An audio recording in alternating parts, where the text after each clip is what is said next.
Hi, everybody. This is Anne-Marie Schubert. I am the Sacramento County District Attorney, and I am quite honestly honored today to be the moderator of what I call a Zoom cast with some of my colleagues throughout the state of California.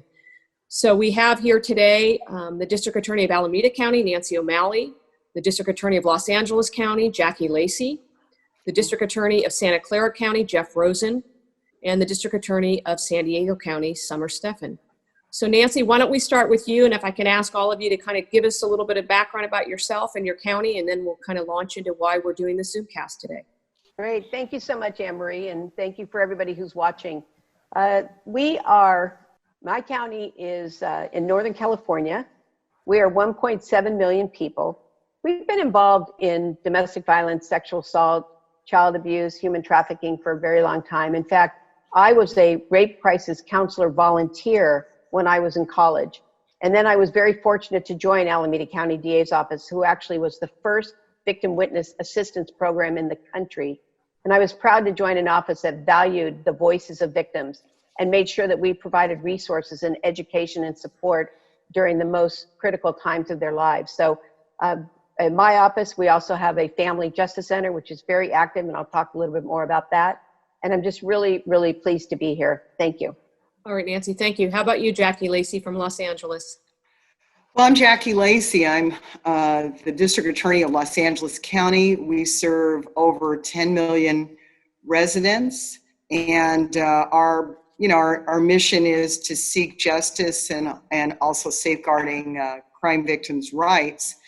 And for many years, our office has been involved in the fight with in domestic violence. Right after the O.J. Simpson case, more than 20 years ago, our office opened up the Family Violence Unit. We now probably have more than 50 prosecutors who do those kinds of cases. We have an elder abuse section, we have a child abuse section, and we had a complex child abuse section that opened up as a result of the number of cases that we were seeing of children who were injured, and all we had was the medical expert to tell you how and why that happened. But I'm really proud to be part of this group this week. We're all worried about the virus and what impact it has on our community, but we're worried about our safety. And right now, while a lot has, in terms of the criminal justice world, has been focused in on inmates, you also have some people who are in abusive homes right now where they're not able to get out, children who are not attending school, and women who may, or men who may not be able to see others. It's just the family that they see, and they may be actually locked inside a home with their abuser. And so I'm really glad that we're spending this time talking about victims.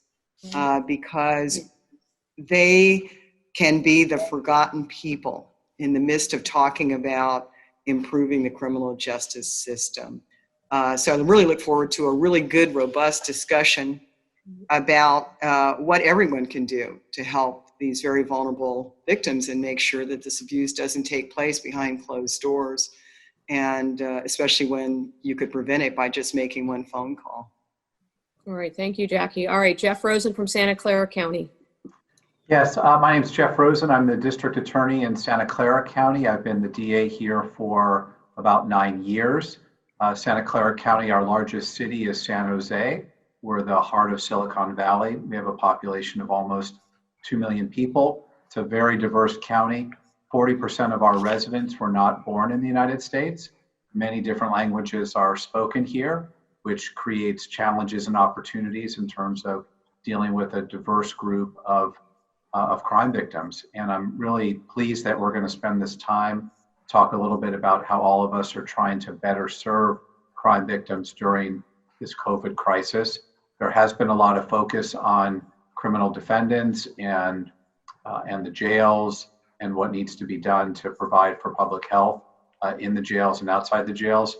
But I'm glad that we're going to have a discussion about what we're trying to do to protect crime victims and other vulnerable victims during this time.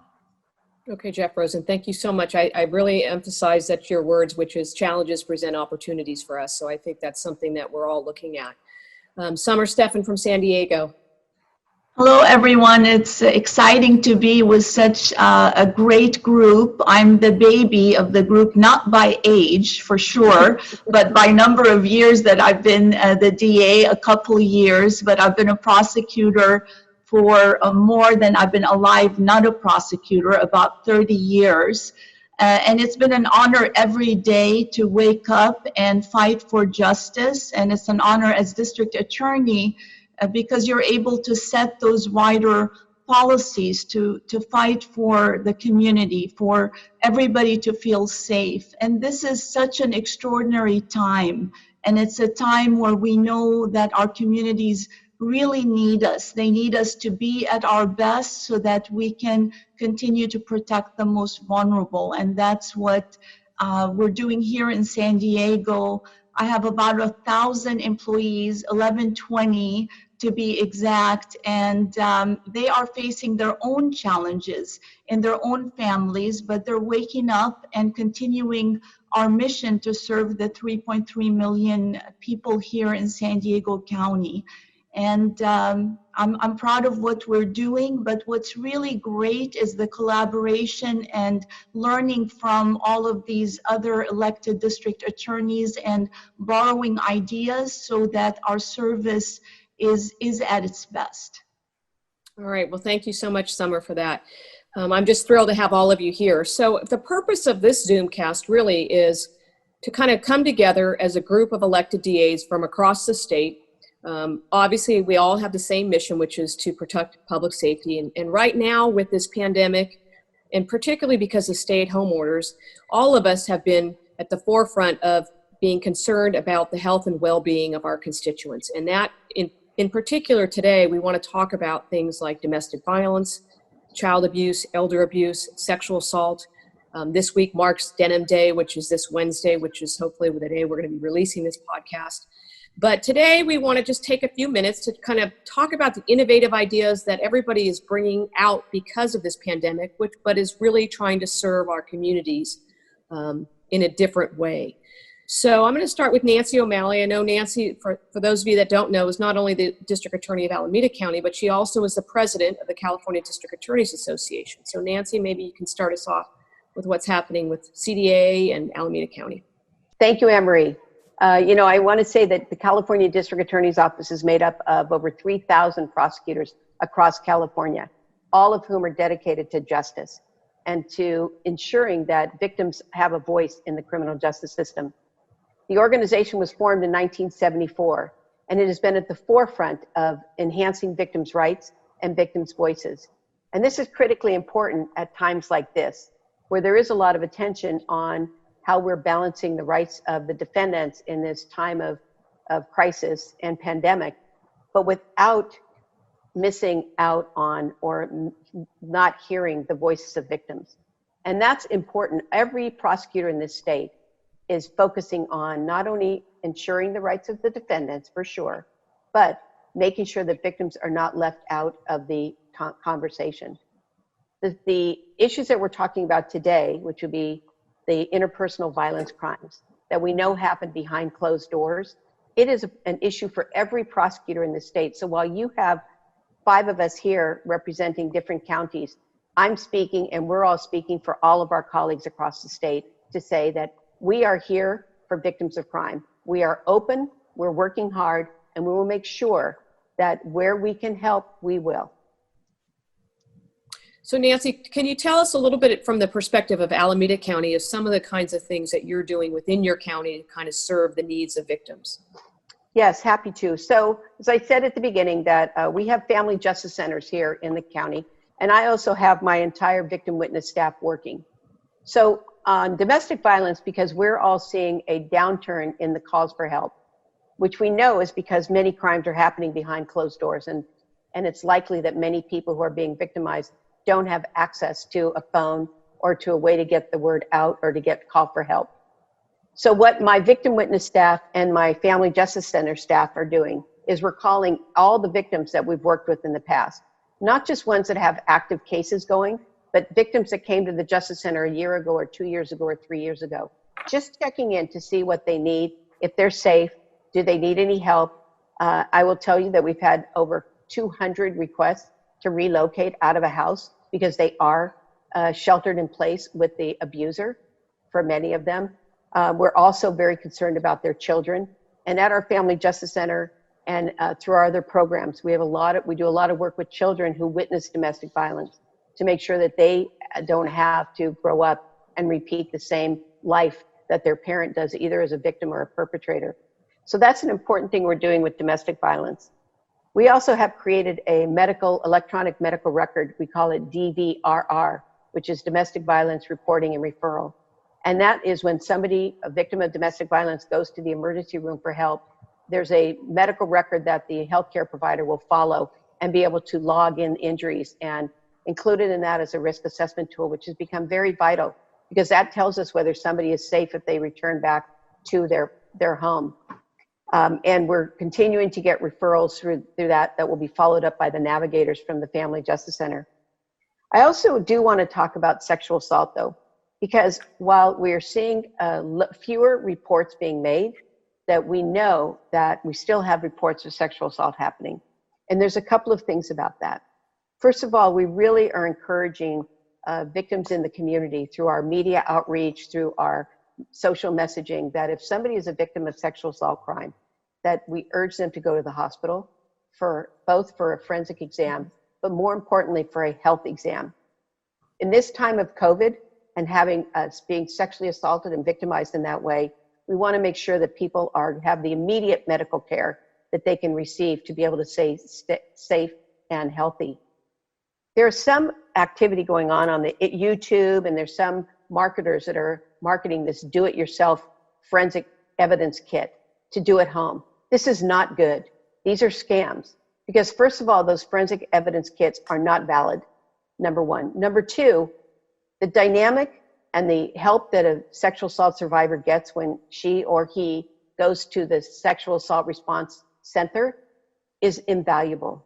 We know the trauma that is associated with that type of violence. We have trained professionals who are there to help them work through that initial trauma and then to link in to have ongoing support. We have trained forensic examiners who know what they're doing. They know not only how to gather evidence if there is any, but more importantly, they're looking to make sure there's no internal injury or other injuries that need to be addressed. So we're really urging people to, if something happens, if somebody becomes a victim of sexual assault, please reach out to the healthcare, go to the hospital, call the police. It doesn't mean people have to come and testify in court. It just means we want everyone to be healthy and to be safe and to be protected. Another issue that we're seeing here in Alameda County is with human trafficking, particularly commercial sex trafficking of minors. This is a problem across the country. And for many years, my office has been working in this area, and I particularly have made this one of the highest priorities of my administration. What we know is that there's still many children that are being lured into sex trafficking by the trafficker.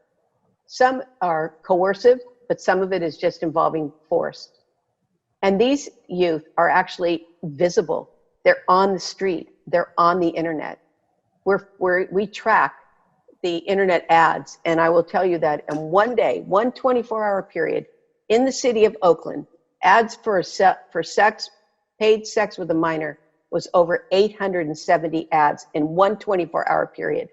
So we've put together a task force because we know that these kids are on the street by being forced on the street. We know they're forced on the internet. We know that they're having encounters, which is, from a public health perspective, it's unimaginable the danger and the risk that these people are being put into. And so we are reaching out to people. We have a task force. We have advocates working with us.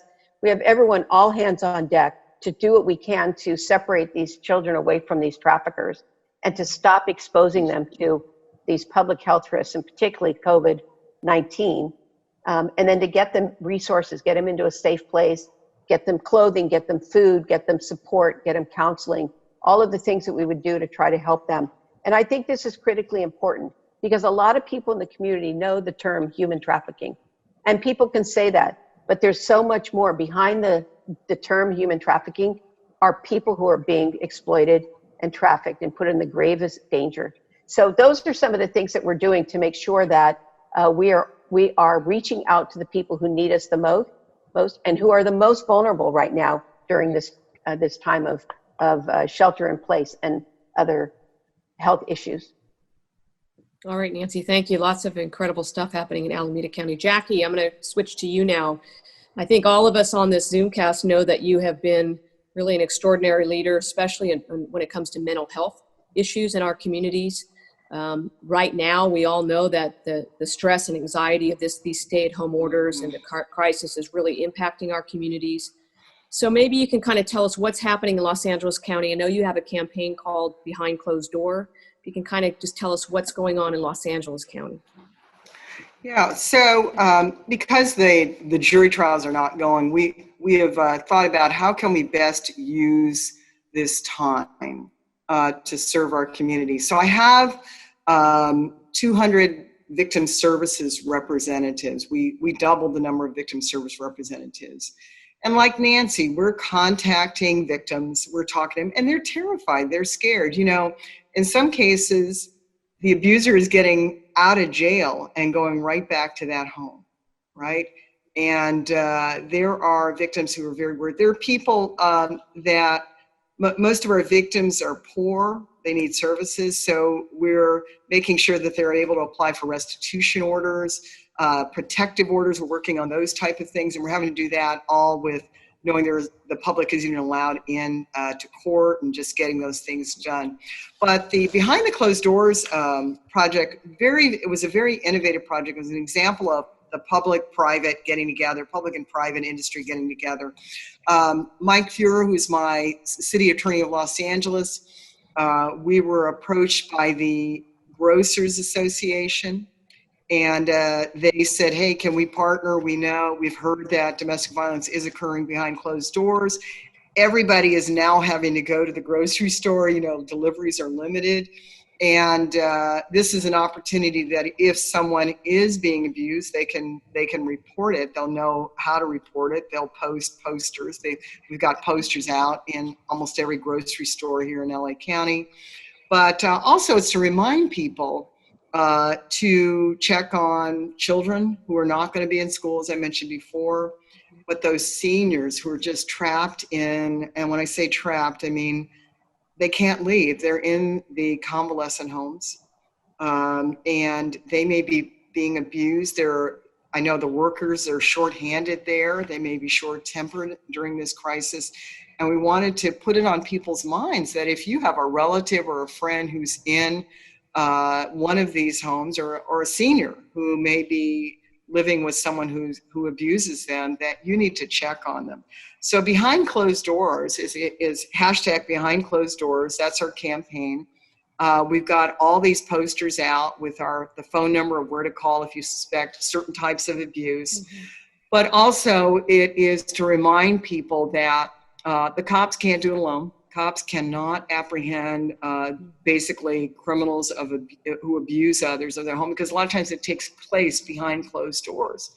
That it's up to the entire public to be aware, to watch. I mean, I'm sure you've had this experience recently where you've been walking in your neighborhood and maybe you haven't seen a senior out, because everybody's walking now, right? And maybe there's someone in your block who you haven't seen lately, and you wondered, hey, what's going on? Are they all right? Are they sick? Are they in need of something? It's that same thing, but exponentially expanded to the whole county. Let's check on people who may need us to check on them. Even the sheriff, our LA County sheriff, is doing welfare checks on children now with, I think, the probation department. But Behind Closed Doors is to raise our awareness about it's all of our responsibility to look after one another, but also to remind people that while it may be peaceful behind your closed door, it may not be that way 2 doors over, and you've got to really get involved. You know, I can't talk about domestic violence without thinking about my own personal family history. My mother was the oldest of 14 kids raised in a small town right outside of Augusta, Georgia. And her father was an alcoholic. My grandfather was an alcoholic and an abuser. And he routinely abused my grandmother physically. When my mother got to be 17, she decided she would call the police. And the police came out. And this was in the early 50s, right? And talked to everybody involved. And they told my grandparents, you better send this girl away. She means trouble. And this was because she reported domestic violence. And that's how my mother, they sold a bull, and with the proceeds, they put my mother on a train, and she ended up out here in California. But if you can imagine, I was raised in a home by mother and father, and my mother was just, she hated abusers because she lived in a home with an abuser. And she taught my sister and I, too, that somebody has to speak up. Somebody has to get in there and get involved. And I've always said that, you know, when you have somebody who's mean enough to abuse their intimate partner, a child, a senior, or an animal for that matter, you really have someone with a dark, evil heart, and you have got to do what you can to make sure that that person is, as that issue is addressed, because then they'll not only hurt this person, but they'll hurt others. So behind closed doors, you know, I pay tribute to my mother and grandmother who lived in that situation, but it's a reminder that a lot can happen behind closed doors, that just because it seems quiet right now doesn't mean that crime isn't occurring. And the numbers, in and of themselves, the numbers suggest something is going on and it isn't reported. There's no way that we have suddenly experienced a drop in violence in our community, that these things are happening, and people should know the DA's office is open. We've been open all but about 3 days, even though the courthouses are closed to the public. We're working every single day to make sure that victims get justice, and that we do what we can to help our community stay safe. All right. Thank you, Jackie, and thank you for the personal story as well. Jeff Rosen from Santa Clara County. So thank you so much, Anne Marie. One of the first things that we realized we had to do in order to take care of our community was to make sure that we preserve the organizational structure of our office, the hierarchy, the connections that all the different teams have. And in this, we were fortunate in that about 3 years ago, the power went out in our main office with 10 minutes notice to all of us.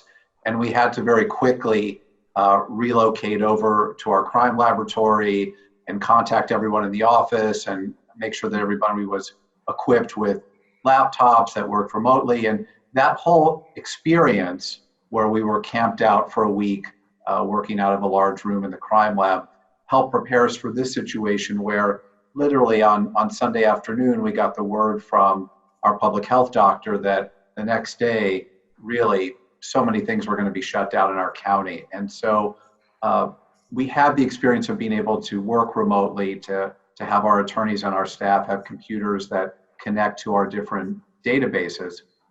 And then we realized that we needed a way to communicate with one another, because only about 20% of our staff is in the buildings on any one day. The other 80% are working remotely from home. So every day there's a daily update that I put out that goes to the whole staff of 650 people. It's a mix of inspirational messages, court operations, successes we've had in court, good things that people are still continuing to do in the community for our community, and selfies of people working at home and their children spilling something on their computer. So this is enabled us to kind of feel still connected to one another and share in the successes and the trials and the tribulations of what we're going through. The second thing I would say is our county is very diverse. In Santa Clara County, about 35% of our population is Asian American. And very quickly after the COVID-19 crisis began, there was an uptick in hate incidents, verbal incidents against Asian Americans in our community. And so within a few days, we were able to put out a video public service announcement. It's about 55 seconds long, and it has prosecutors from our office who are Chinese, African American, Italian, Hispanic, Jewish, to talk about very simply, this is not a Chinese virus, this is not an Italian virus. When you attack someone because of where you think they're from or what they look like, then you're really attacking all of us. And we put this out very quickly, and we're very fortunate to have gotten some good play with different television stations carried it. But we were trying to say, to remind our community of the values and bonds that we have here, of treating everybody fairly and with respect. We were trying to send a message to potential perpetrators that we take this crime very seriously. We will prosecute it vigorously. And then, of course, we were trying to send a message to victims to try to make them feel empowered to report these crimes, because we know hate crimes are underreported. There's a sense of shame that many victims feel. And we were trying to say, report this crime, we will take it seriously. And even when a hate incident doesn't rise to the level of a crime, we still want the victims to report that to law enforcement. Why? Because the police do then do an investigation. They talk to that perpetrator. And even if we're not filing charges against that perpetrator because of the conduct, because it doesn't rise to the level of a crime, we're still sending the message to that perpetrator that this is not acceptable in our community. So, unfortunately, there is a hate crime case that we have filed charges on, that we prosecuted, for someone that was threatening to kill a Vietnamese couple in a grocery store. And it's a case that we're vigorously prosecuting. I would say a couple words about domestic violence. I agree with everything that my colleagues from Los Angeles and Alameda County have said. One of the things that we have seen is that while property crime has gone down in our county compared to where we were last year at this time, domestic violence has remained constant, and 911 calls for family disturbances have increased. So we know that there's violence that's happening behind closed doors, and we're trying to address it as best we can.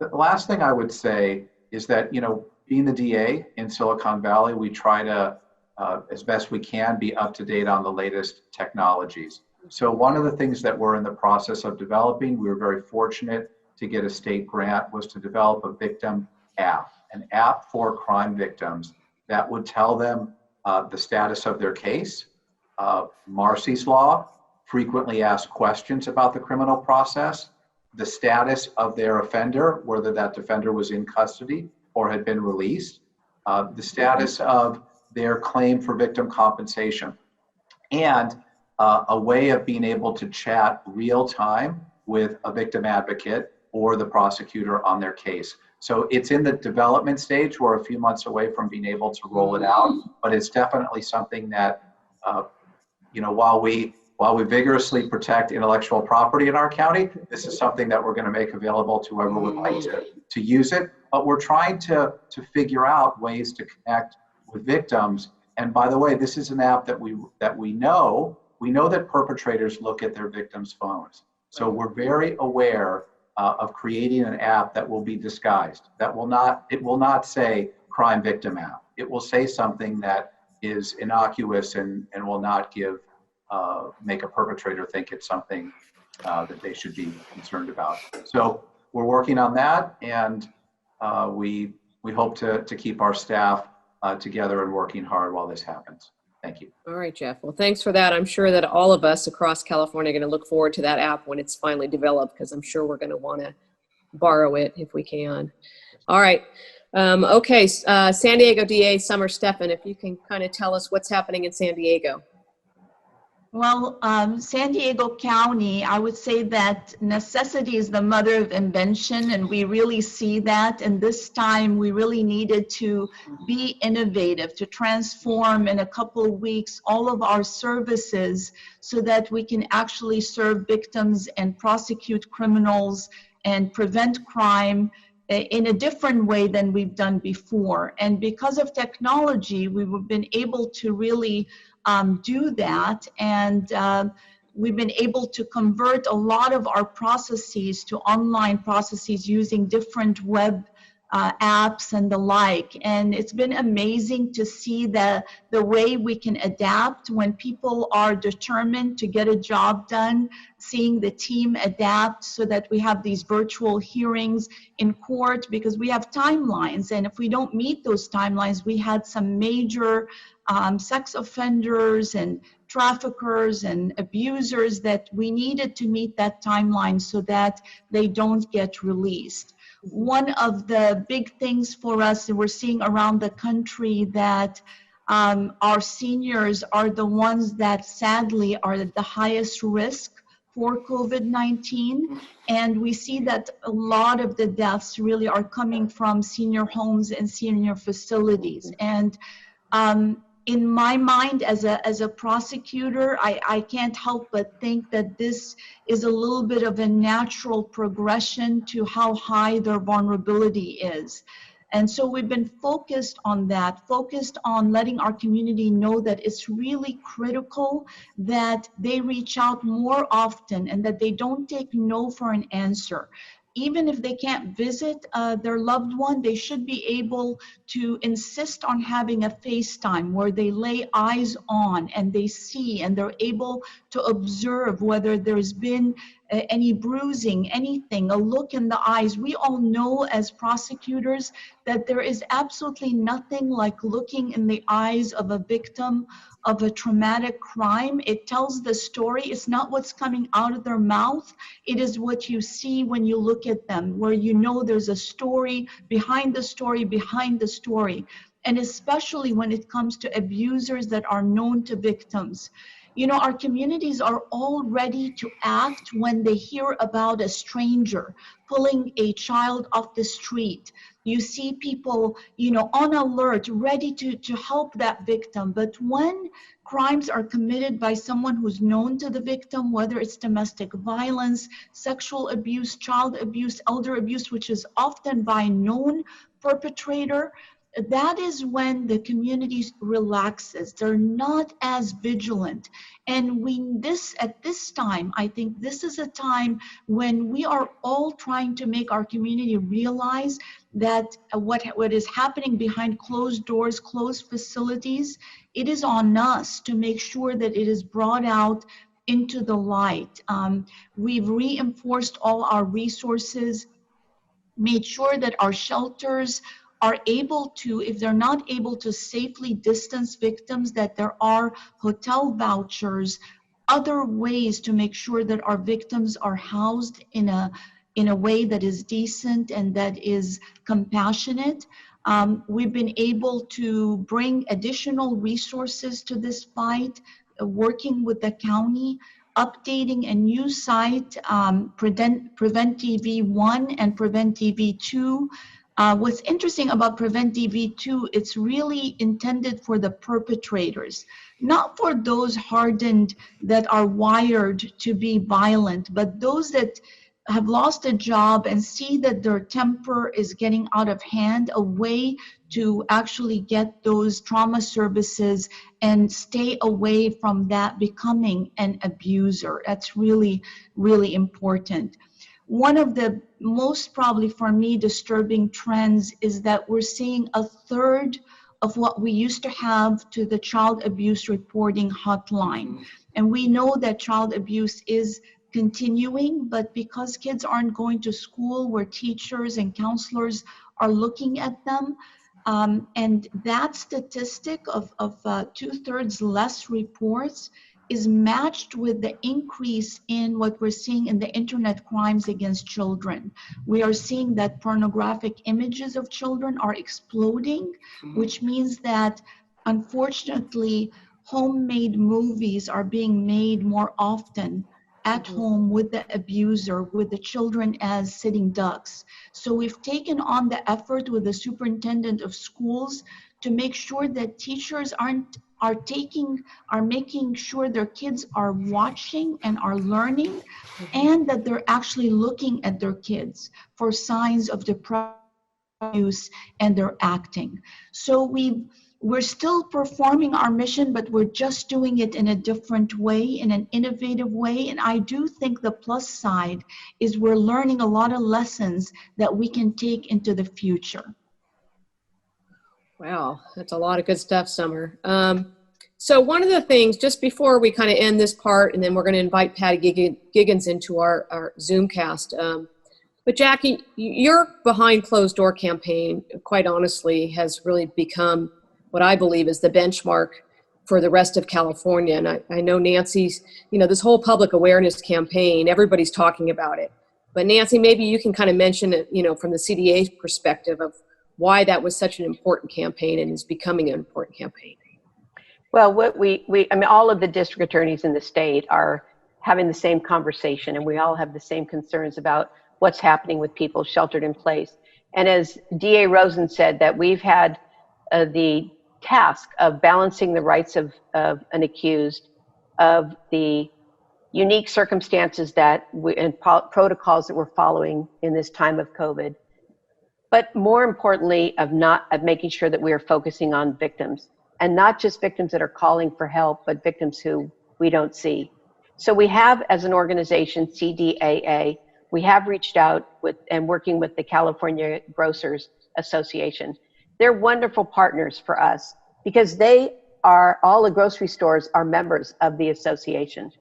So we had from Sacramento County with DA Anne-Marie Schubert's team created a flyer, and we were able to turn that into a template. And now we have, I think we have 15 different counties that I've submitted the template with their resource numbers on it for that particular county, with messaging from that particular county.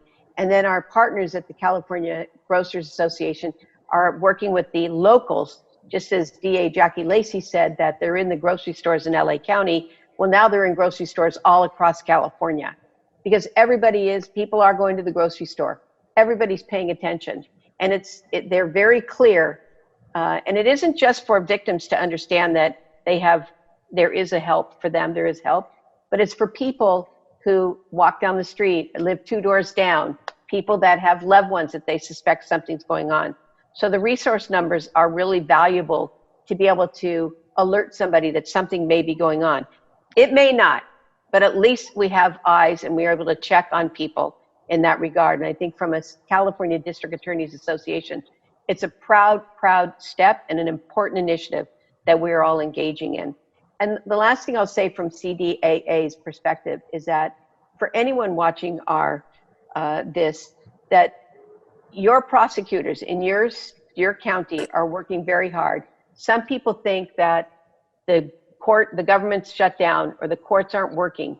The truth is we're all still working, and we're open for all of the victims and for all the business that we need to do during this time. We're doing it, and we have a new way of doing business, but we're there to help, and we're there to speak for victims of crime.